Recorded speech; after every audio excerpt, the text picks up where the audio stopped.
하나님 말씀을 먼저 읽겠습니다. 베드로전서 2장 11절 한 절 말씀입니다. 베드로전서 2장 11절 한 절 말씀을 읽겠습니다. 사랑하는 자들아, 거류민과 나그네 같은 너희를 권하노니 영혼을 거슬러 싸우는 육체의 정욕을 제어하라. 아멘. 거류민, 나그네라고 하는 단어가 나옵니다. 이 거류민, 나그네라고 하는 이 단어를 중심으로 오늘은 함께 말씀을 나누어 보고 선교에 대한 이야기들을 한번 살펴보려고 합니다. PPT를 방송실에서 넘겨주시는 게 좋겠죠. 제가 넘기는 것보다. 여러분, 이것은 무엇일까요? 보냄, 희생적인 섬김, 예수, 모든 민족, 다문화, 복음, 이 모든 단어들을 포함할 수 있는 두 글자로 된 한 단어, 무엇일까요? 선교입니다. 보냄, 희생적인 섬김, 예수, 모든 족속, 다문화, 복음, 이것을 우리는 선교라고 합니다. 여러분, 선교라고 하는 말이 성경에 나올까요? 아무리 봐도 여러분들이 성경을 좀 덜 읽으신 것 같습니다. 여러분이 성경을 읽는 동안 선교라고 하는 단어를 발견해 보셨습니까? 선교라고 하는 단어는 직접적으로 성경에 나오지는 않습니다. 선교라고 하는 용어는 라틴어에서 나왔습니다. 미토라고 하는 보낸다, 파견한다 라고 하는 뜻에서 시작된 단어가 선교라고 하는 단어입니다. 선교라고 하는 글자가 성경에는 나오진 않습니다만 보낸다, 파견한다 라고 하는 의미를 지니고 있는 선교의 개념은 성경 속에 나타나 있습니다. 요한복음 17장에 보면 예수님께서 십자가를 앞두고 마지막 기도를 하시면서 아버지께서 나를 세상에 보낸 것 같이 나도 그들을 세상에 보내었다 라고 그렇게 말씀을 하십니다. 보냈다 라고 말하죠. 미토, 선교라고 하는 말이죠. 마태복음 28장 19절과 20절 말씀도 우리는 잘 알고 있습니다. 같이 함께 읽어보겠습니다. 28장 19절 20절을 같이 읽겠습니다. 그러므로 너희는 가서 모든 민족을 제자로 삼아 아버지와 아들과 성령의 이름으로 세례를 베풀고 내가 너희에게 분부한 모든 것을 가르쳐 지키게 하라. 볼지어다 내가 세상 끝날까지 너희와 항상 함께 있으리라 하시니라. 여기에 보면 너희는 가서라고 하는 말이 있지 않습니까? 이게 보낸다라고 하는 그런 말이죠. 선교라고 하는 단어입니다. 선교라고 하는 용어에는 세 가지의 의미가 포함되어 있어야 합니다. 첫 번째는 파송과, 둘째는 임무와, 세 번째는 다문화라고 하는 이 세 가지의 의미가 담겨져 있어야 합니다. 누군가가 보내는 사람이 있어야 합니다. 그리고 가서 해야 하는 임무가 있습니다. 그리고 내가 익숙한 곳에 가는 것이 아니라 내가 좀 낯선 곳으로 가야 합니다. 여러분, 이것을 선교라고 말합니다. 이 모든 단어들을 종합해서 선교를 정의해 보면 이렇게 정의해 볼 수 있습니다. 보냄을 받아 타 문화권에서 복음을 전파하는 사역, 여러분, 이것을 선교라고 그렇게 말할 수 있습니다. 주님께서 이 땅에 오셨던 것처럼, 주님께서 우리를 다른 곳으로 보내시는 것처럼 우리가 익숙하지 않는 곳에서 주님께서 하시라고 하는 그 임무를 가지고 보냄을 받았을 때 이것을 우리는 선교라고 말하는 겁니다. 여러분, 선교의 모양도 좀 역사를 보면 좀 변해져 왔습니다. 이 네 사람이 나와 있는데 실물도 있고 실물도 아닌 사람이 있습니다. 제일 처음에는 연안 선교 시대라고 불리던 시대가 있었습니다. 1792년에서 1910년도에 해당되는 시대인데요. 현대 선교의 아버지라고 불리는 윌리엄 캐리라고 하는 분이 계십니다. 이분을 필두로 인해서 시작되었던 선교 시대를 연안 선교 시대라고 말합니다. 지리적 접근이 용이했던 해안지대를 중심으로 선교가 이루어졌던 시대입니다. 이 시대를 연안 선교 시대라고 그렇게 불렀습니다. 그 시대를 지나서 내지 선교 시대라고 불리는 데가 있는데요, 1865년에서 1980년대쯤 되는 때입니다. 이때는 여러분들이 잘 아는 허드슨 테일러와 같은 선교사들이 활동할 때입니다. 해변을 넘어서서 이제는 내륙 안으로 직접 들어갔습니다. 대륙 깊은 곳으로 들어가 복음을 전하게 된 시대, 그때를 내지 선교 시대라고 불렀습니다. 1934년부터는 미전도 종족 선교라고 하는 단어가 붐을 일으켰습니다. 1974년도 로잔 대회에서 미전도 종족이 주요 주제 중에 하나로 등장을 했습니다. 미전도 종족이라고 하는 것은 성경도 그 나라 말로 번역되지 않았고 예수라고 하는 말을 들어보지도 못했던, 복음에 대해서는 들어보지 못한 종족을 우리는 미전도 종족이라고 그렇게 말합니다. 그리고 이 지역에 선교사들을 파송을 했습니다. 이것을 우리는 미전도 종족 선교 시대라고 그렇게 부릅니다. 세월이 흘렀습니다. 지금은 연안 선교, 내지 선교, 미전도 종족, 이것이 사라진 것이 아니라 여전히 행해지고 있습니다. 하지만 시대가 변해서 오늘날의 선교 시대를 무엇이라고 말하느냐 하면은 모든 곳에서 모든 곳으로의 선교 이렇게 부릅니다. 모든 곳에서 모든 곳으로의 선교. 연안 선교 시대, 내지 선교 시대, 미전도 종족 선교 시대에는 공통점이 있다면 정해진 장소가 있었습니다. 정해진 민족에게로 갑니다. 정해진 장소에 갔고 정해진 장소로 파송을 받았습니다. 그런데 지금은 그렇지가 않습니다. 장소를 초월합니다. 장소를 초월해서 복음을 전하게 되는 그런 시대를 맞이하게 되었다는 겁니다. 이런 시대로의 선교의 변화의 중심에 디아스포라라고 하는 단어가 등장하고 있습니다. 디아스포라. 여러분, 이 디아스포라라고 하는 것은 1, 2차 로잔 대회에서는 미전도 종족 선교가 강조가 되었습니다. 이 로잔 대회라고 하는 것은 존 스토트 목사님을 중심으로 해서 어떻게 하면 복음주의적인 선교의 운동을 제대로 유지해 갈 수 있을 것인가, 다변화하는 세상 가운데서 이 복음을 제대로 유지할 수 있는 공적인 선언을 어떻게 할 수 있을 것인가를 고민하던 그 결과의 산물로 나타난 것이 로잔 대회라는 것입니다. 이 로잔 대회 1, 2차 대회에서는 미전도 종족 선교가 강조가 되었습니다. 그런데 2010년도에 3차 로잔 대회가 케이프타운의 남아공에서 열렸습니다. 그때 열리면서 디아스포라 선교라고 하는 단어가 강조되기 시작했습니다. 여러분, 그때 제가 로잔 대회에 가기는 갔습니다. 오늘 강구영 목사가 제가 로잔 대회에 참석했다고 말하는데 거기는 조금 과장이 있습니다. 원래는 그 당시에 제가 로잔 대회에 참석할 자격이 없었습니다. 그럴 자격이 없었는데 제가 잘 알고 있었던 샘물교회 장로님 한 분이 로잔 대회에 참석자로 오셨습니다. 그런데 하루만 참석하시고 돌아가시게 된 겁니다. 한국으로 다시 가셔야 되는데 너무 아깝다는 겁니다. 이게 며칠 동안 계속되는 세계 대회인데 여기에 꼭 참석을 했으면 좋겠는데, 그래서 제게 연락이 왔습니다. 목사님이 그냥 제 명찰을 들고 거기에 참석을 하시면 어떻겠습니까? 그래서 제가 그 명찰을 들고 로잔 대회에 참석을 했습니다. 그래서 실제로는 제가 간 게 아니라 그 장로님이 참석을 하신 거죠. 그래서 그 자리에서 로잔 대회가 어떻게 진행이 되는지, 어떤 것들이 발표가 되고 어떤 내용들이 주고받아지는지를 살펴볼 수가 있었습니다. 그때 강조되었던 단어가 바로 디아스포라라고 하는 단어입니다.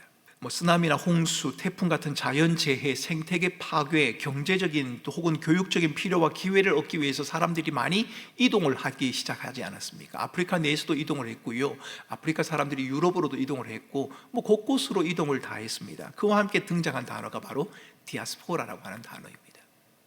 디아스포라의 의미가 무엇입니까? 디아스포라는 두 단어가 합쳐져 있습니다. 디아라고 하는 단어와 스페로라고 하는 단어가 합쳐져 있습니다. 디아라고 하는 말은 무엇 넘어라고 하는 말이고요, 스페로라고 하는 말은 씨를 뿌린다라고 하는 말입니다. 무엇을 넘어서 씨를 뿌린다라는 뜻이죠. 원래는 팔레스타인을 떠나서 세계 각지에 흩어져 사는 유대교, 또 규범과 생활 습관을 지키는 그 유대인들을 지칭하는 용어였습니다. 이 디아스포라 용어가 그 의미를 지니고 성경에 사용된 때가 있는데요, 언제냐면 BC 586년도에 예루살렘이 멸망을 당하고 바벨론의 포로로 끌려가게 될 때, 여러분, 그 민족들을 우리는 디아스포라라고 그렇게 불립니다. 여러분, 이 디아스포라는 세계적인 현상이었습니다. 유엔 이민 보고서에 의하면 자기가 태어난 나라를 떠나서 타국에 살고 있는 이들을 이민자 혹은 이주자라고 그렇게 부릅니다. 그리고 혹은 디아스포라라는 단어를 사용하기도 합니다. 그런데 학자들에 따르면 호스트 나라의 관점에서는 이민자입니다. 외국인들이 들어와서 살면 우리나라 입장에서는 그 사람들이 이민자나 이주자다 이렇게 부를 수 있을 겁니다. 하지만 그들의 관점에 의하면, 그들이 살았던 원래의 나라의 관점에서 의하면 디아스포라입니다. 흩어져 있습니다. 자기의 나라에 머물러야 하는데 그 민족이 흩어져 있다는 겁니다. 여러분, 이주자의 현황들, 여러분 여러 통계를 보아서 알 수 있을 겁니다. 여러분, 국제 이주자 동향입니다. 통계가 여러 가지가 있는데 제가 가져온 것은 2022년도의 자료입니다. 보시면 알지만 저렇게 많이 늘어나고 있습니다. 오른쪽에 있는 퍼센트만 보면 아실 수가 있겠죠. 3.6% 2020년도 기준입니다. 3.6%라는 말은 100명 가운데 4명이 디아스포라다, 그런 말입니다. 우리나라의 현황도 만만치가 않습니다. 여러분 보시면 알지 않습니까? 코로나 이후로 잠시 꺾이긴 했습니다만은 우리나라에도 거주하고 있는 외국인의 수가 만만치가 않습니다. 4% 이상을 넘어섰으니까요. 100명 가운데 4명이라고 그렇게 말할 정도입니다. 많은 사람들이 나라를 떠나 살고 있습니다.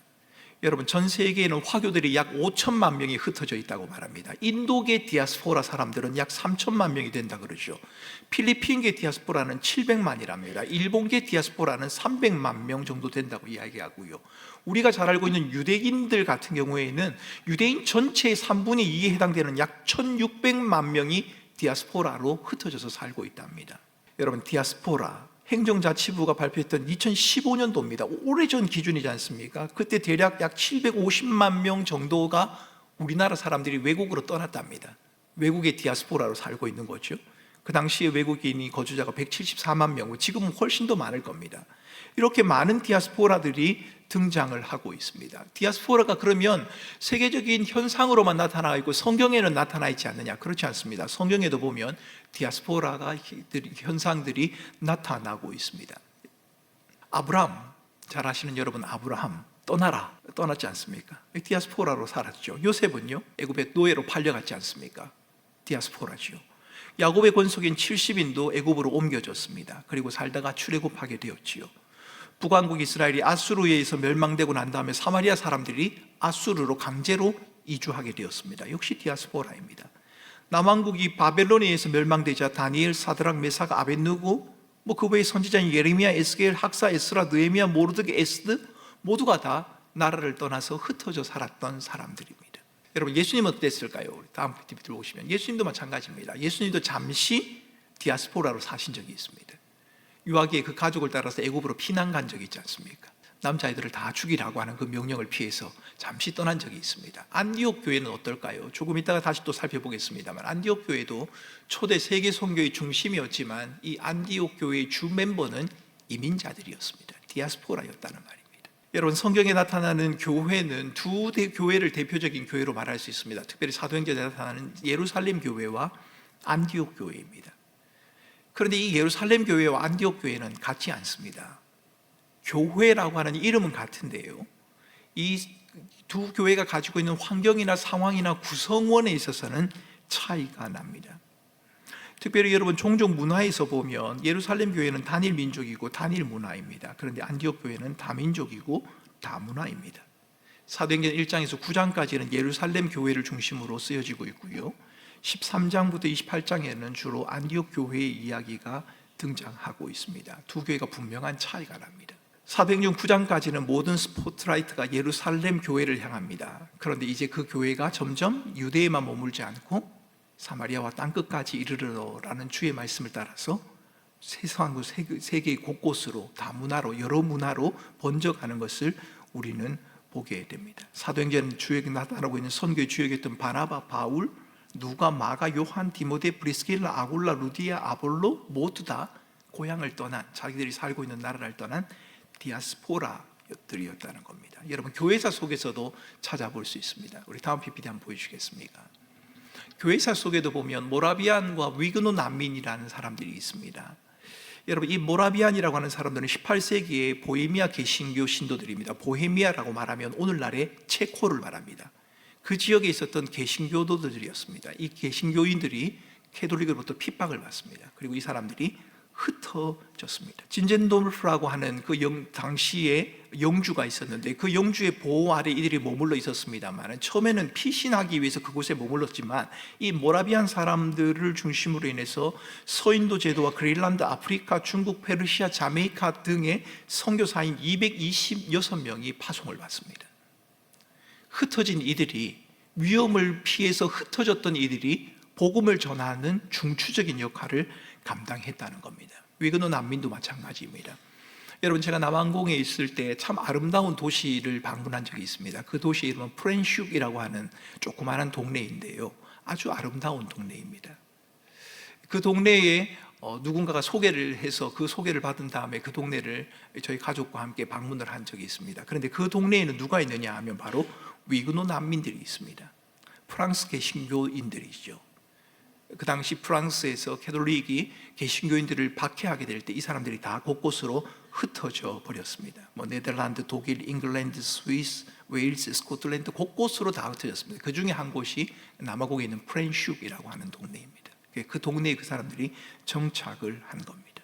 그런데 여러분, 이들이 역시 피해갔지만 이 모라비안 사람들을 통해서 세계 곳곳에 그리스도의 복음이 전해졌던 것처럼 결국은 이 위구르 난민들을 중심으로 인해서 종교개혁이 일어났다는 것에 대해서 학자들은 다 동의를 하고 있습니다. 흩어졌지만 흩어진 그들을 통해서 하나님께서 하나님의 나라를 확장해가는 역할을 감당하게 하셨다는 겁니다. 성경에 등장하고 있는 디아스포라에는 특징이 있습니다. 몇 가지의 특징이 있습니다. 4가지의 특징이 있는데요, 같이 한번 읽어보겠습니다. 첫 번째는 흩어짐, 두 번째는, 세 번째는, 네 번째는 첫 번째는 흩어짐입니다. 디아스포라의 특징이 있는데요, 흩어지는 겁니다. 머물 수가 없었습니다. 다양한 이유로 인해서 그들은 자신들이 머무는 곳에서 다른 곳으로 흩어져야만 했습니다. 두 번째 특징이 있는데 이것은 이중적인 정체성입니다. 내가 태어난 곳과 사는 곳이 다릅니다. 내 고향과 내 고국과 내가 지금 살아가고 있는 곳이 다르다는 말입니다. 이중적인 정체성이죠.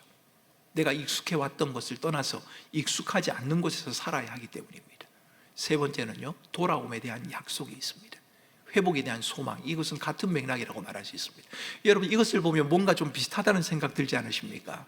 여러분, 이것은 바로 그리스도인들, 이 세상을 살아가는 저와 여러분들과 똑같은 모습입니다. 오늘 베드로전서에서 읽었던 것처럼 우리를 나그네다, 거류민이다 라고 말하지 않습니까? 우리는 흩어진 자들입니다. 하나님 나라의 백성들인데, 하나님의 자녀들인데 하나님께서 우리를 잠시 이 세상에 보내신 겁니다. 흩으신 겁니다. 그래서 우리는 이 세상을 살아가면서 이중적인 정체성을 지니고 있습니다. 하나님 나라 백성이면서 동시에 이 땅의 백성으로 살아가야 하는 이 2가지 정체성을 가지고 우리가 그 속에서 때로는 괴리를 느끼고 때로는 갈등을 하게 되고 때로는 힘들어하면서 매일을 살아간다는 말입니다. 하지만 저와 여러분들에게는 돌아옴과 회복에 대한 소망과 기대가 있습니다. 장차 이 세상을 떠나 주님의 영원한 품에서 영원한 안식을 누릴 것에 대한 우리의 기대와 소망들이 있다는 겁니다. 여러분, 이것이 바로 디아스포라의 특징입니다. 성경 속에 나타나는 디아스포라의 특징들 말입니다. 여러분, 이 선교학자들이 이 디아스포라 현상들을 바라보면서 특별히 에녹 완이라고 하는 선교 신학자가 이 디아스포라들을 중심으로 한 선교들이 어떻게 이루어지고 있느냐라고 하는 특징을 4가지로 한번 특징을 지어줘 봤습니다. 저 영어로 적혀 있는데요, 제가 읽으면 안 될 것 같고 여러분들이 한번 읽어보겠습니다. 그냥 대충 읽으시면 됩니다. 그냥 소리 나는 대로. 자, 1번을 먼저 읽겠습니다. 자, 시작. 발음 좋습니다. 박 목사님 잘 읽은 거 맞죠? 우리 박익희 목사님이 이렇게 했습니다. 여러분 잘 읽으신 게 맞습니다. Mission to Diaspora, 흩어져 있는 사람들에게 누군가가 복음을 전하는 겁니다. 예를 들면 우리나라 같으면 외국인들이 들어왔습니다. 그 사람들이 디아스포라잖아요. 흩어져 있잖아요. 그들에게 우리 교회 교육자들이, 우리 교회 집사님들이, 우리 교회 장로님들이 가서 복음을 전하는 겁니다. Mission to Diaspora. 두 번째는요, 자, 이번에 발음이 조금 어려운 단어가 가운데 하나 있습니다만 그래도 그냥 막 읽으시면 됩니다. 같이 읽겠습니다. 자, 시작. 어려운 발음 저는 읽지는 않겠습니다만 이제는 그게 아닙니다. 디아스포라에게 디아스포라가 아닌 사람들이 복음을 전하는 것을 넘어서서 이제는 디아스포라였던 사람이 그들을 통해서 디아스포라인 사람에게 그리스도의 복음이 전해지는 겁니다. 이게 2번째 단계입니다. 자, 3번째 같이 읽겠습니다. 자, 시작. 조금 기니까 읽기가 힘드시죠? 세 번째는 뭔가 하면 이제는 이 디아스포라였던 이 사람들이 디아스포라인 자기 동족뿐만 아니라 또 다른 많은 사람들에게도 그리스도의 복음을 전하는 단계까지 나아가는 겁니다. 자, 마지막 4번째가 있습니다. 같이 읽겠습니다. 자, 시작. 이제는 이곳에 사는 저희들이나 이곳으로 떠나온 디아스포라 사람들이나 그들이나 모두가 다 함께 하나님의 나라와 복음을 위해 사역을 감당하게 되는 겁니다. 여기에는 이제는 구분이 없습니다. 네가 디아스포라냐 아니냐, 네가 외국인이냐 아니냐, 네가 현지인이냐 외국인이냐 어느 나라 출신이냐, 이게 무색해집니다. 모두가 다 함께 이 복음이 전해지는 선교를 감당하는 그 일이 이루어진다는 겁니다. 이 선교학자들은 디아스포라를 중심으로 선교가 이처럼 4단계로 이루어지고 있다라고 설명을 합니다. 아마 우리 교회에서 사역하고 있는 것들이 어떻게 이루어지고 있을까 한번 여러분 생각해 보시면 좀 유익할 수 있을 것이라고 생각이 됩니다. 우리가 디아스포라 사람들에게 그래 그 사람들에게 복음을 전해야지 라고 해서 우리 사역자를 보내고 또 우리 이렇게 뭐 장로님을 보내고 집사님을 보내고 목사를 보내서 예수 믿으세요 복음을 전한다 라고 한다면 그것에 우리가 머물러 있다면 첫 번째 단계이겠죠. 두 번째로 그 사람들이 복음을 받아들이고 제자화가 되어서 또 다른 디아스포라에게 복음을 전할 수 있다면 두 번째 단계가 되겠죠. 자기 동족뿐만 아니라 더 넘어서서 그들이 또 다른 민족을 향해 그리스도의 복음을 전하는 다리로 나갈 수 있다면 세 번째 단계가 될 것이고, 이제는 이방인이냐 아니냐 현지인이냐에 관계없이 우리가 한 마음으로 하나님의 나라를 꿈꾸면서 하나님의 나라를 전하고 복음을 전하는 단계까지 나아간다면 우리는 네 번째 단계라고 말할 수 있겠죠. 우리가 추구하고 기대해야 되는 것은 저는 네 번째 단계라고 생각이 됩니다. 더 이상 그들이 선교의 대상이 아니라 우리와 함께 부름을 받은 자로 하나님의 나라와 하나님의 뜻을 위해 함께 일을 감당하는 겁니다. 어떻게 언어도 다른데 그들과 함께 한단 말입니까? 여러분 성경을 보면 언어가 달랐는데요, 문화가 달랐는데요, 함께 했던 교회의 모습이 사도행전에 등장하고 있습니다. 이것을 어떻게 이루어 갈 것인가 저도 잘은 모르겠습니다. 여기에는 좀 많은 방법론들이 필요하고 고민들이 필요할 겁니다. 하지만 분명한 것은 우리는 이 목표를 향해 나아가야 한다는 겁니다. 디아스포라 현상이 선교에 많은 의미를 가져다 주었습니다. 많은 변화를 가져다 주었습니다. 첫 번째는 지역 개념 선교에서 동적 개념의 선교로 바뀌게 한 것, 여러분 이것이 바로 디아스포라의 현상입니다. 지역 개념의 선교란 건 뭔가요? 내가 아프리카를 가야지, 내가 중동을 가야지, 내가 모슬렘권으로 가야지, 아니면 내가 아시아로 가야지, 이렇게 지역으로 가는 겁니다. 그런데 여러분 지금은 동적 개념, 디아스포라는 것이 사람이 움직이는 거잖아요. 아프리카 사람이 우리나라에 오고 아시아 사람이 유럽으로 가고 유럽 사람이 미주로 가고 이 사람이 움직인단 말입니다. 그래서 특정한 지역에 굳이 가지 않더라도 움직이는 그 사람들을 우리의 삶의 현장에서 만날 수 있는 그 시대를 우리가 살아가고 있습니다. 그래서 지역 개념 선교는 무의미하다 그런 말이 아니라요, 지역 개념 선교도 해야 합니다. 어느 지역으로 우리가 선교사를 보내고 파송하는 작업도 마땅히 감당해야 하지만 사람들이 움직이고 있고 움직인 그 사람을 우리가 만날 수 있는 그 자리, 그 현장도 우리는 가벼이 여기지 말아야 합니다. 지역 개념 선교에서 동적 개념의 선교로 전환되어지고 있다는 겁니다. 두 번째는요, 지역 선교에 있어서 공교회의 관점으로 변화되고 있다. 여러분 이것은 굉장히 중요합니다. 이번 주일 제가 설교하는 설교의 내용이기도 합니다만, 여러분 세상에는 교회가 몇 개 있을까요? 자, 이거 맞추는 분에게는 제가 이렇게 하니까 눈이 반짝. 예, 좋습니다. 제가 이거 맞추는 사람에게는 지난번처럼 제가 밥을 함께 그렇죠. 아주 많이 있어요 라고 했는데 그게 답인 것 같으면 제가 얼마나 좋았겠습니까만, 애석하게도 누구예요? 몇 개라고요? 그래 맞아요. 이제 하고 밥을 먹기로, 감사합니다. 1대1로 제가 밥을 같이 먹기로, 그렇게 맞습니다. 교회는 하나입니다. 마태복음 16장에 주께서 베드로의 고백 위에 주는 그리스도시요 살아계신 하나님의 아들이십니다라는 그 고백 위에 내가 교회를 세우겠다라고 말했지 않습니까? 그 교회는 내가 교회를 곳곳에 많은 교회를 세우겠다라고 하는 그 말이 아니라 교회라고 하는 그 하나의 교회, 예수 그리스도를 주로 고백하는 주님의 교회인 그 하나의 교회를 세우겠다라고 하는 그 말입니다. 세상에 수많은 교회가 존재하지만 그 수많은 교회들이 가지고 있는 동일한 고백이 있습니다. 주는 그리스도시요 살아계신 하나님의 아들입니다 라고 하는 겁니다. 이것을 우리는 공교회 혹은 보편적 교회라고 그렇게 부릅니다. 주는 그리스도시요 살아계신 하나님의 아들이십니다라는 고백 위에 하나의 교회를 세웠다라고 하는 이 말은 교회가 교회를 서로 비교할 수 없다라고 하는 의미가 담겨져 있습니다. 우리 교회가 저 교회보다 낫다거나, 우리 교회가 저 교회보다 잘한다거나, 우리 교회가 저 교회보다 크다 이렇게 말할 수가 없습니다. 왜요? 모두가 다 하나의 교회이기 때문입니다. 그동안 우리는 선교를 하면서 우리 교회에서 선교사를 몇 명 보냈느냐 여기에 관심을 가져왔습니다. 몇 명을 파송할 것이냐, 이것이 교회들마다의 관심이었습니다. 그래서 저희들 동역자를 만나도요, 저희 동기나 뭐 후배 목사님들이나 선배 목사님을 만나도, 야, 우리 교회는 선교사를 30명이나 해. 근데 너희 교회는 뭐야, 선교사 뭐 20명밖에 안 해? 뭐 이렇게 이야기를 했습니다. 물론 중요합니다. 교회가 선교사를 보내는 일에 열심을 내야 되는 것이 맞습니다. 그런데 디아스포라 현상이 선교에 주는 두 번째 중요한 의미 가운데 하나는 지역 선교에 있어서의 공교회적인 관점을 강조하게 되었다는 겁니다.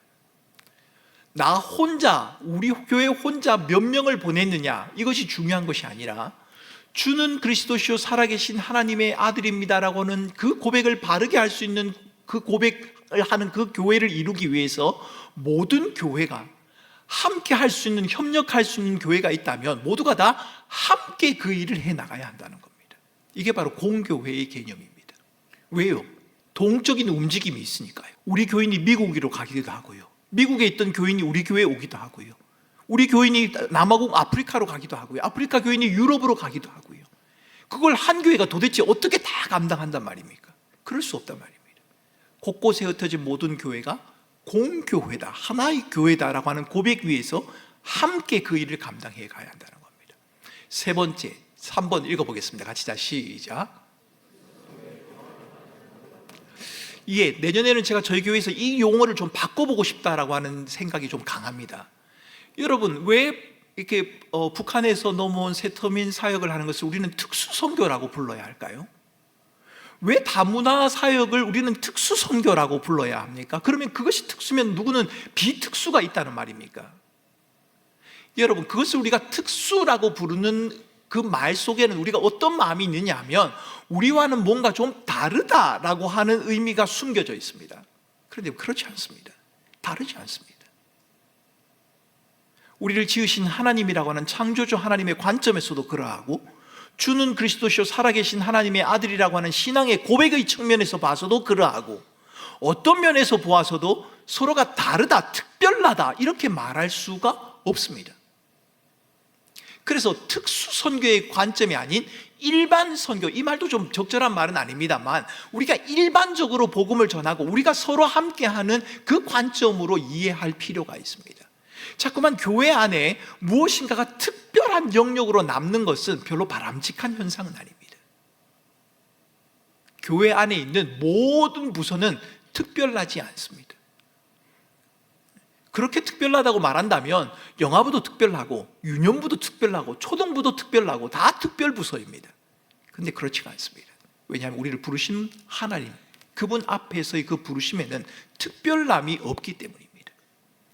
그래서 여러분, 디아스포라 선교를 통해서 우리가 다시 선교에 대해서 좀 생각을 바꿔야 하는데요, 외국인들에게 나가서 복음을 전하는 것, 우리에게 온 외국인들에게 복음을 전하고 함께하는 것은 특수 선교다, 여러분 그렇게 생각하지 마셔야 합니다. 그들은 다 그리스도 예수 안에서 한 민족이요, 하나의 형제요, 자매요, 한 지체란 것을 우리는 고백할 수 있어야 합니다. 네 번째는 돌봄 혹은 단순한 복음 전도가 아닌 통전적인 선교가 필요하다, 이 말을 합니다. 여러분, 통전적, 이 말은 여러분 제가 유학하는 동안 굉장히 많이 들었던 단어 중에 하나입니다.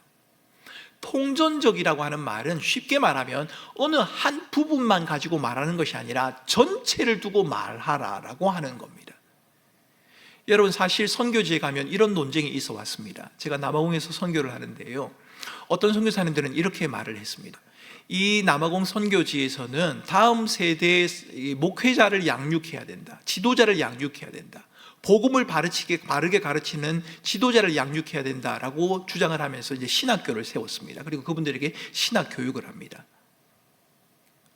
그런데 또 한쪽에서는 다른 분들은 뭐라고 말하냐면, 지금 당장 먹을 게 없는데 이 사람들이 빵이 필요한데 신학 교육을 하는 게 뭐가 지금 필요하냐, 일단 먹여야 하지 않느냐 라고 해서 긍휼 사역이라는 이름으로 사역을 시작을 했습니다.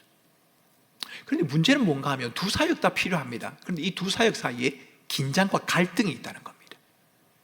긍휼 사역을 하시는 분은 신학교 사역하시는 선교사님을 이용해서 선교사가 무슨 저런 사역을 해, 이렇게 말을 하고, 선교사를 거기서 신학교를 세워서 교육을 하고 하는 선교사님들 입장에서는 긍휼 사역을 하시는 분들을 보고 왜 저런 사역을 선교사가 해? 저거는 기구나 난민대책본부나 뭐 이런 데서 해야 되는 거지 왜 저걸 선교사가 해? 아까운 선교비를 받아가지고 왜 빵을 사주고 저렇게 하는 거지? 이렇게 서로가 논쟁을 벌인다는 겁니다. 그런데 여러분, 통전적이라고 하는 단어 앞에는 이 모든 것이 다 포함이 됩니다. 우리가 예수가 그리스도이심을 예수가 그리스도라고 하는 그 복음을 전하는 것도 해야 하지만 그들에게 빵이 필요하면 먹여야 하지요. 동시에 헐벗었으면 옷을 입게 해야지요. 글씨를 모르면 학교를 세워서 공부를 할 수 있도록 해줘야지요. 사람들의 필요가 여러 가지가 있지 않습니까? 다양한 이 모든 필요들을 우리가 채워주고 헤아리는 쪽으로 선교가 이루어져야 한다. 여러분, 이것이 바로 디아스포라 현상이 선교에 가져다 주는 의미이기도 합니다. 우리 주변에 많은 외국인들이 와 있지 않습니까? 여러분들 가운데도 외국 생활을 해보신 분들이 계시지 않습니까? 필요한 것들이 한두 개가 아니잖아요. 여러 가지가 있지 않습니까? 헤아려 줘야 하는 부분들이 있지 않습니까? 그런 모든 부분들을 헤아리는 것이 필요하다. 복음 전도와 함께 그들을 전인적으로 살펴보는 그러한 사회적인 책임도 우리가 감당할 필요가 있다라고 하는 말이 통전적인 선교라고 하는 의미입니다. 그런데 여러분, 이 디아스포라 선교를 위해서 해결되어야 할 문제점이 하나 있습니다. 우리 주변에 많은 외국인들이 왔습니다. 사람들이 이동을 하니까 이 나라와 국경을 초월해서 이동이 너무 자유롭다 보니까 곳곳에서 우리가 굳이 찾아가지 않아도 여러 가지 현장 속에서 그들이 살아가고 있습니다. 이들에게 우리가 복음을 전해야 하고 선교를 감당해야 하는데 이것을 하기 위해서 극복해야 하는 두 가지 문제가 있는데요. 하나는 뭔가 하면 폐쇄적 사회 집단의 배타적인 성향입니다. 여러분, 우리도 그렇지 않습니까? 우리도 말이 통하고 문화가 같고 생각이 같은 사람들과 함께 어울리고 싶은 마음이 있지 않습니까? 외국인들도 마찬가지일 겁니다. 흩어진 사람이라고 해도 그렇게 머물려고 하는 마음이 있습니다. 그래서 자기들끼리 똘똘 뭉치려고 하죠. 그래서 예를 들면 중국에서 오신 분들은 차이나타운을 형성한다던가 이렇게 하는 것처럼 하지 않습니까? 그리고 두 번째는 인종과 종족 간의 갈등이 심화되어지는 현상이라는 겁니다. 여러분, 저는 다른 나라를 가보지 않아서 잘 모릅니다만은 남아공 안에서 제노포비아 현상이 한 번 있었습니다. 큰 사건이 한 번 있었습니다. 제노포비아, 외국에서 들어온 사람들, 남아공에서 정착해서 살고 있는 사람들에 대해서 남아공의 현지인들이 그들을 혐오 세력으로 느껴서 그들을 향해서 테러를 하고 살해를 하고 여러 가지 사건을 일으키는 일들이 있었습니다. 너무 긴장 상태가 고조되었기 때문에 그 당시에 한국으로 철수를 해야 하나 말아야 하나 거기까지도 고민을 해왔습니다. 그 중심에는 뭐가 있었는가 하면 인종과 종족 간의 갈등이 있었습니다. 남아공 안에도 종족들이 여러 종족들이 있거든요. 자기들끼리 문화가 통하고 뜻이 통하고 마음이 통하는 사람들끼리 똘똘 뭉치는 현상이 그들 가운데 나타났다는 겁니다. 디아스포라 현상을 따라서 많은 사람들이 흩어지게 되면 우리가 찾아가지 않아도 그들을 만날 수 있는 그런 점이 있지만 동시에 이들이 똘똘 뭉치려고 하는 성향들이 놓여져 있습니다. 그래서 이들에게 복음을 전하기 위해서는 이 두 가지의 문제점을 폐쇄적인 사회적인 집단이 되려고 하고 똘똘 뭉쳐서 인종 간의 갈등을 일으키려고 하는 이 점을 우리가 넘어서는 것이 필요한데 이것을 우리가 넘어서야만 그 다음에 우리가 복음을 전할 수가 있는 겁니다. 그렇다면 이것을 넘어서기 위해서 우리가 해야 할 일이 무엇일까요? 저는 세 가지를 여러분들에게 말씀드리고 싶습니다. 첫 번째는 뭐라고요? 환대. 두 번째는 제자화. 세 번째는 선교적 삶입니다. 여러분, 제가 오늘 말씀드리는 결론이자 중요한 부분이 이 부분입니다. 환대가 무엇일까요? 환대라고 하는 말은 낯선 사람이 머물 자리를 내어주다라고 하는 뜻입니다. 내 마음 가운데, 내가 누리고 있는 공간 가운데 낯선 사람이 머물 수 있는 자리를 제공해 주는 것, 여러분, 이것을 환대라고 그렇게 말을 합니다. 그런데 여러분 한번 생각해 보십시오. 낯선 사람에게 내가 가지고 있는 마음의 영역이든 물리적인 공간이든 그것을 제공해 줘야 합니다. 그러면 우리가 치러야 하는 대가가 있는데요, 첫 번째는 불편함을 감수해야 할 겁니다. 제가 남아공에 있을 때 머물 집들을 구하는데요, 제가 어느 나라라고는 말하지는 않겠습니다. 집을 구하러 다니는데 그 주인이 어느 나라 사람인가를 꼭 물어보았습니다. 어디서 온 사람이냐, 이렇게 해서 한국에서 왔습니다. 그렇게 이야기하면 왜 물으시나요? 라고 물었더니 그 주인이 집을 렌트해 주고 싶지 않은, 빌려주고 싶지 않는 사람이 있대요. 그런 민족이 있대, 그런 종족이 있답니다. 그래서 왜 그러냐라고 했더니 그분들에게 집을 줬지만 그분들이 가진 음식의 어떤 조리 방법이나 이런 것들 때문에 온 집안이 다 망가지기 때문에 자기들은 그 사람들에게는 절대 집을 주지 않겠다, 이제 그렇게 이야기를 하더라고요. 제가 뭘 말씀드리려고 하느냐면, 그렇다면 만약에 그분들에게 집을 주려고 하면 뭘 감수해야 되죠? 집이 망가질 것을 감수해야 될 것 아닙니까? 그분들이 나가고 난 다음에 집을 보수해야 될 각오를 해야 되지 않습니까? 여러분, 환대란 것은 불편함을 감수하지 않고는 할 수 없는 행위입니다. 나와 비슷하고 익숙한 것을 받아들이는 것을 환대다, 성경은 그렇게 말하지 않습니다. 디아스포라 선교를 위해서 우리에게 가장 먼저 필요한 것이 있다면 이 환대입니다. 불편하지만, 익숙하지 않지만, 낯설지만, 굉장히 낯설지만 그 사람이 머물 마음의 자리를 우리가 먼저 제공해 주는 것이 필요하다는 겁니다. 두 번째는요, 제자화입니다. 그들이 그리스도의 복음을 바르게 알고 그저 예수 믿으세요 라는 말이 아니라 제자화라는 말이 뭔가요? 그리스도의 복음을 따라 살아간다는 거지 않습니까? 그들의 삶의 방식을 넘어서서, 하나님의 백성이 무엇인지, 하나님의 나라가 무엇인지, 하나님이 원하시는 것이 무엇인지를 가르치고 순종하며 살아가게 해야 하는 것, 여러분, 이것이 필요하다는 겁니다. 여러분, 그동안 사실 한국교회는 잘 그러지 못했습니다. 한국교회에서는 외국인들이 오면 그들에게 그리스도의 복음을 전하고 그들끼리 모여서 살아갈 수 있도록 편리를 제공하는 것까지는 했습니다. 그런데 과연 그것이 하나님 나라의 원리일까요? 그렇지 않습니다. 우리가 불편을 감수해야 하는 것처럼 그들도 불편을 감수하는 것을 배워야 합니다. 우리가 그들을 환대한 것처럼 그들도 누군가를 환대할 것을 배워야 한다는 겁니다. 우리가 해준 그 본전을 찾아보겠다, 그런 의미가 아니라요, 우리가 그리스도의 제자로서의 삶을 살아가는 수고와 애씀이 필요하다는 것을 말씀드린다는 겁니다. 그리고 세 번째는요, 선교적인 삶이 필요하다는 겁니다. 여러분, 제가 우리 꿈꾸는 교회에 오니까요, 꿈꾸는 교회 인터넷 홈페이지나 또 인터넷이나 또 여러분들이 기도하는 내용들이나 들을 때 선교적 교회라고 하는 단어를 많이 사용을 하시더라고요. 선교적 교회.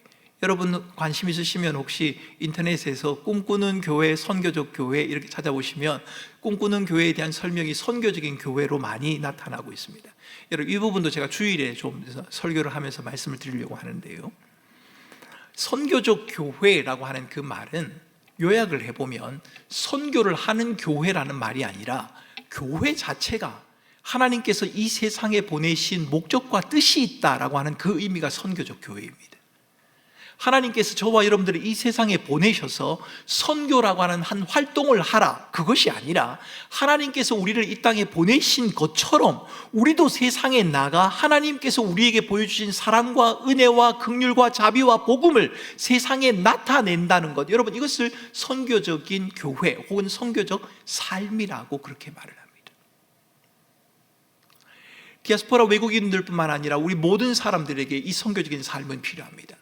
우리가 바른 복음에 대해서 말을 한다고 해서 그 사람들이 예수를 믿을까요? 그렇지 않을 겁니다.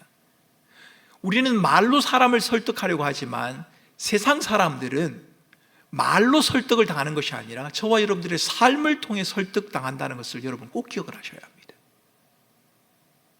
그리스도의 복음을 붙들고 살아가고 있는 그 사람들의 삶을 바라보면서 하나님을 알아간다는 겁니다. 그래서 예수님께서도 이렇게 말씀하지 않으셨습니까? 너는 세상의 빛과 소금이다. 세상의 빛과 소금이다. 빛과 소금이 되라, 이렇게 말씀하신 것이 아니라 저와 여러분의 정체성이 빛과 소금이다 라고 그렇게 말씀을 하셨습니다. 저와 여러분들을 통해 하나님이 드러나기를 원하신다는 것이요. 뿐만 아니라 오늘 읽었던 그 베드로전서 말씀처럼 우리가 나그네인데요, 요한복음 17장 말씀에서 주님께서 말씀하신 것처럼 아버지께서 나를 세상에 보낸 것 같이 나도 너희를 세상에 보낸다라고 그렇게 말하지 않습니까? 우리의 삶, 우리의 살아가는 삶의 방식이, 교회가 존재하는, 교회가 운영하는 그 방식이 하나님 나라 복음을 반영할 수 있는 것이어야 한다는 겁니다. 이 땅에 찾아온 이방인들에게 그리스도의 복음을 전하고 사랑을 전한다는 것은 결코 쉬운 일이 아닐 겁니다. 좀 전에 말씀드렸던 것처럼 그들은 똘똘 뭉치려고 하는 성향이 있고, 아니요, 그들만이 아니라 저와 여러분도 모두가 그렇지 않습니까? 낯선 것에 자신을 노출하지 않으려고 하는 그런 자세와 태도가 우리에게 다 있습니다. 그것을 넘어서기 위해서는 우리에게는 환대가 필요합니다. 주께서 우리를 맞아주신 것처럼 우리도 그들을 맞아주어야 합니다. 여러분, 목회를 하면서 가장 조금 스스로 이러면 안 되는데 라고 생각될 때가 언제인지 아십니까? 그것은 언젠가 하면 교회가 하는 어떤 프로그램들을 교인을 늘리려고 하는 수단으로 하는 생각이 들 때, 이러면 안 되는데 라는 생각이 들 때가 있습니다. 예를 들면 이런 겁니다. 저희 교단에 이제 학생운동, 대학생들, 주로 대학생들입니다. 중고등생 학생들도 있습니다만 학생들을 훈련하는 선교 단체가 있습니다. SFC라고, Students for Christ라고 하는 SFC라고 하는 단체가 있는데요, 거기를 섬기는 간사님들이 있습니다. 캠퍼스에 가서, 대학 캠퍼스에 가서 복음을 전하고 하는 간사님들이거든요. 근데 각 교회에서 그 간사님들을 후원을 합니다. 노회에서 이렇게 후원을 하거든요. 후원을 하는데 목사님들이 모이면, 저를 포함해서 목사님들이 모이면 늘 하는 불만이 있습니다. 그게 뭔가 하면, 우리가 그렇게 선교 간사님들 많이 후원하는데 우리 교회에 그 대학생들 한 명도 안 와요, 이 말입니다. 그 말은 무슨 말인가요? 간사를 보내고 후원하는 그 목적이 어디 있다는 겁니까? 그곳에 하나님의 나라가 이루어지게 하는 것이 아니라 그것을 통해서 어쨌든 대학습부를 조금 더 늘려보고 싶은 마음이 있다는 거지 않습니까? 여러분, 우리의 마음도 그래서는 안 된다는 겁니다. 왜 우리가 외국인을 환대해야 합니까? 그들을, 우리 교인들을 만들기 위해서요? 그렇지 않습니다. 주께서 우리를 사랑하신 것처럼 우리는 주의 말씀을 따라 동일하게 그들을 사랑할 뿐입니다. 그 마음을 돌이키는 분은 하나님이시죠. 성령이 아니고는 사람의 마음을 돌려놓을 수 없지 않습니까? 여러분, 환대에 대해서 어느 신학자가 이렇게 말했습니다. 환대는 우리를 낯선 곳으로 인도한다. 그리고 환대는 나와 전혀 상관없는 이에게 베풀다가 나의 가장 귀중한 것을 잃을 수도 있는 위험을 내포하고 있다. 맞습니다, 여러분. 환대를 하다가 자칫해서 가장 소중한 것을 잃어버리는 수도 있습니다. 그래서 그 학자는 이렇게 말합니다. 그래서 환대는 분별력과 지혜, 숙련된 기술과 경험을 필요로 한다. 우리에게 주어진 그 외국인들을 하나님의 사랑으로 품고 복음을 전하기 위해서는 이 분별력과 지혜, 숙련된 기술과 경험을 가진 사역자를 세우는 일도 함께 해나가야 할 겁니다. 우리가 환대를 행하는 그 일들을 좀 더 지혜롭게 하나님이 주신 뜻을 따라 행하도록 하기 위해서는 사람이 필요하다는 것을 여러분들에게 말씀드리는 겁니다. 여러분, 우리가 디아스포라 현상에 왜 주목해야 합니까? 왜 흩어진 외국인들에게 관심을 가져야 합니까? 왜 우리나라 사람들이 외국으로 흩어지는 것을 우리가 주의 깊게 보아야 합니까? 그저 이 사람들이 왔다가 갈 사람이라고 생각하지 않고 이들에게 우리가 관심을 가져야 하는 이유가 무엇입니까? 여러분, 가장 중요한 이유는 오늘 읽었던 본문에서 이렇게 말합니다. 베드로전서 2장 11절을 같이 읽겠습니다. 다시 읽습니다. 자, 시작.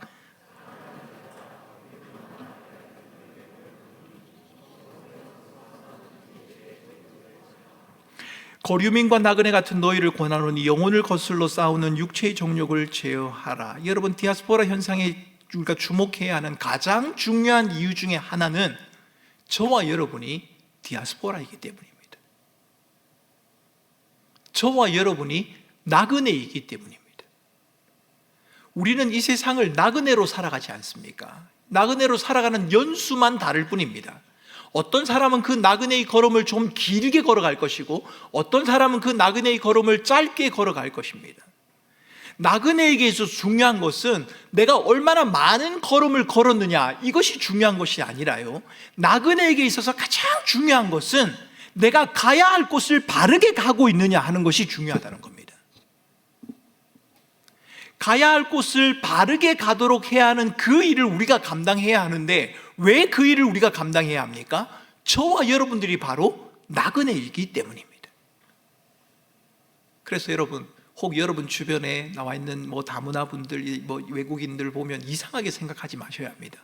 왜요? 우리도 이상한 사람이니까요. 우리도 외국인이니까요. 우리도 나그네들이니까요.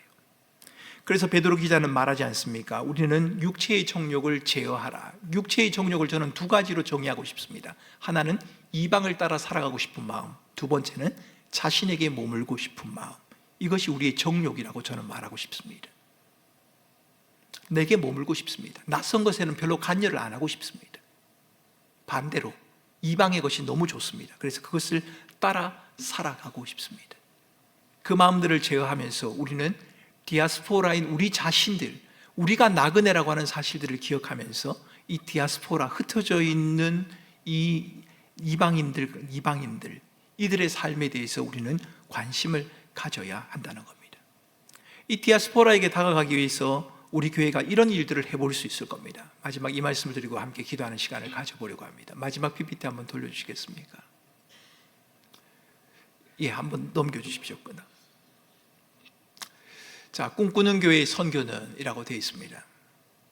자, 첫 번째, 패러다임의 전환이 필요합니다. 전환이 필요합니다. 자기중심성에서 하나님 나라 공교회, 제가 말씀을 드렸습니다. 우리 교회가 얼마나 선교사를 보낼까? 우리 교회가 선교사 몇 명을 후원하고 있지? 이것이 아니라 하나님의 나라를 이 땅 가운데, 또 이 땅 가운데 존재하고 있는 주는 그리스도시요 살아계신 하나님을 고백하는 이 모든 교회가 하나님의 나라를 위해서 함께라고 하는 마음이 우리에게 필요하다는 겁니다. 두 번째는 선교에 대한 창의적인 접근도 필요하겠지요.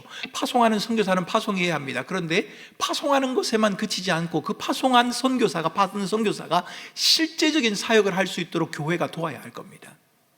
여러분, 우리 교회가 선교사님들에게 10만 원, 20만 원, 몇십만 원을 보내는 것으로 선교가 다 이루어졌다고 생각하십니까? 그렇지 않습니다. 실제적인 그들의 사역에 필요한 것들이 있을 겁니다. 때로는 성도들의 헌신이 필요하기도 하고요, 동력이 필요하기도 할 겁니다. 그래서 선교에 대한 이러한 실제적인 사역이 이루어질 수 있도록 도와야 합니다. 몇 주 전에 제가 만난 제 동기 선교사가 이제 태국으로 파송을 받는다고 하는데요, 이제 그 친구가 가서 해야 되는 사역이 이 온라인 사역을 한다고 이야기를 하더라고요. 대면하는 사역뿐만 아니라 이제는 대면 사역뿐만 아니라 이 온라인을 통해서도 사역을 한다. 이집트에서 사역했던 선교사님 한 분도 이집트가 드러내놓고 선교를 할 수 없는 지역이기 때문에 온라인을 통해서 유튜브를 개설을 해서 선교를 하고 있는 것을 지금도 볼 수 있습니다. 창의적인 접근이 필요하다는 겁니다. 어쩌면 여러분, 목사의 신분을 가지고 저희들이 선교사를 하는 것보다 여러 성도님들이 교사나 여러분들이 가진 기술을 가지고 선교를 하는 것이 훨씬 더 영향력이 있을 수 있을 겁니다. 종족이나 마을을 입양해 볼 수도 있겠지요. 제가 알고 있는 한 교회는 그랬습니다. 어느 한 지역을 계속해서 거의 한 15년, 20년가량 선교를 하러 갔습니다. 그래서 태어난 아이 때부터 계속 양육을 하고 가르치고 해서 그 아이들이 15살, 16살 될 때까지 선교지를 매번 간 겁니다. 유치원을 세우고 초등학교를 세우고 중학교를 세우고 고등학교를 세우고 그 아이들이 다 자란 다음에 이제 그곳에서 손을 떼고 다른 지역으로 옮겨가는 그런 교회가 있습니다. 한 종족이나 마을을 입양해 볼 수도 있겠지요. 디아스포라 도시선교, 이번에 저희들이 도시선교를 처음 합니다만 이것도 필요할 겁니다. 우리가 가지 않아도 우리 주변에도 많이 있지 않습니까? 그분들을 위한 센터가 필요하다면 교회가 또 준비해 볼 수도 있겠지요. 네트워크 처치라고 하는 그 말은 교회가 연합을 해서 한다는 겁니다. 여러분, 우리 교회가 마산동에 있는데 외국인들에게 우리가 다문화 사역을 하니까 마산동까지 오세요, 이렇게 말할 수도 있습니다만 마산동까지 오지 못하는 사람은 어떻게 할 겁니까? 그러면 마산동까지 오지 못하게 하는 사람은 할 수 없네 라고 내버려 둘 수 없지 않습니까? 마산동까지 올 수 없다면 장기동에 그 사람이 머물고 있다면 장기동에 있는 교회가 함께 그 사역을 할 수 있다면 함께 동역을 할 수도 있어야 될 거고, 만약 우리가 할 수 있다면 그들이 올 수 있는 그 접근성이 편리한 곳에 우리가 그들을 맞이할 장소를 마련해 볼 수도 있지 않겠습니까? 미전도 종족이나 414, 4살에서 14살 이때 복음을 전하면 가장 복음이 잘 전해진다고 합니다. 이것도 물론 우리는 해나가야 합니다. 여러분, 우리 꿈꾸는 교회의 여러 가지 선교들 여러 방향으로 이루어져야 합니다만 제가 말씀을 마무리하면서 당부드리고 싶습니다. 우리가 나그네인 것처럼 우리 주변에 있는 나그네들을 소홀히 여기지 마셔야 합니다. 절대 그들을 함부로 내버려둬서는 안 됩니다. 우리가 모든 것을 다 감당할 수 없을런지는 모르겠습니다만 주께서 우리에게 주신 역량을 따라, 힘과 지혜를 따라 그들을 온전히 섬기는 사역을 결단코 소홀히 하지 말아야 합니다. 왜요? 우리가 부름을 받은 것처럼 그들도 부름을 받은 자들이기 때문입니다. 이번 여름 단기 선교를 통해서 또 장차 이루어질 우리 꿈꾸는 교회 선교를 통해서 우리 주변에 찾아온 많은 외국인들, 디아스포라로 살아가는 나그네들을 환대하고 그들에게 그리스도의 사랑을 전하고 그리스도의 복음을 전하고 그리스도의 제자로 양육해서 그들이 장차 또 다른 사람을 그리스도를 인도하는 그런 아름다운 역사들을 저와 여러분들이 마음에 꿈꿀 수 있었으면 좋겠습니다. 이 시간 우리 같이 함께 찬양하겠습니다. 하나님의 부르심에는 후회하심이 없네. 우리 시작하면서 불렀던 이 찬양을 부르면서 함께 기도하도록 하겠습니다. 여러분, 하나님의 부르심을 생각할 때 하나님이 나를 부르셨구나, 그것만 생각하지 마시고요, 하나님이 내 옆에 있는 또 다른 사람을 부르셨구나, 낯선 사람을 또 부르셨구나, 그들도 우리와 함께 하는구나, 여러분 이 생각을 부르면서 우리가 이 찬양을 함께 할 수 있으면 좋겠습니다. 우리 같이 함께 찬양하겠습니다.